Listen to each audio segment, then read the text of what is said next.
S'exprimant en russe, sa langue maternelle, M. Zelensky a exhorté les Russes à se rendre à l'Ukraine plutôt que de risquer d'être jugés comme criminels de guerre après le conflit. L'Ukraine traitera les déserteurs conformément aux conventions internationales et ne renverra personne en Russie s'il a peur des répercussions, a-t-il déclaré. Il vaut mieux se rendre à la captivité ukrainienne que d'être tué par les frappes de nos armes, a-t-il ajouté.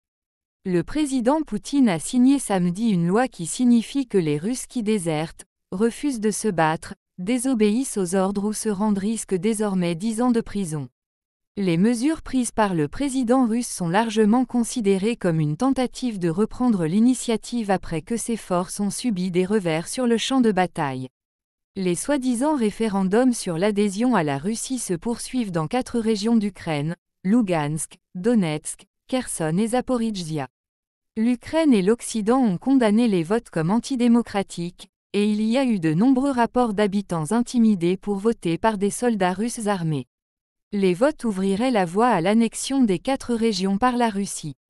Le chef de la diplomatie de M. Poutine, Sergueï Lavrov, a déclaré que toute région votant pour rejoindre la Russie recevrait la pleine protection du pays et serait liée par toutes les lois et doctrines de la Russie. Bien que l'annexion ne soit pas reconnue internationalement, elle pourrait conduire la Russie à affirmer que son territoire est attaqué par des armes occidentales fournies à l'Ukraine, ce qui aggraverait encore la guerre.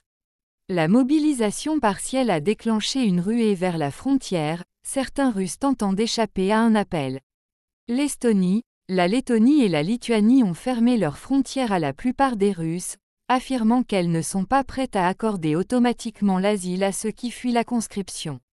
Le ministre estonien de l'Intérieur, Lauri Läänemaa, cité par le Baltic News Service, a déclaré que l'invasion de l'Ukraine relevait de la responsabilité collective des citoyens russes, et que refuser l'entrée aux Russes augmenterait, espérons-le, le mécontentement en Russie.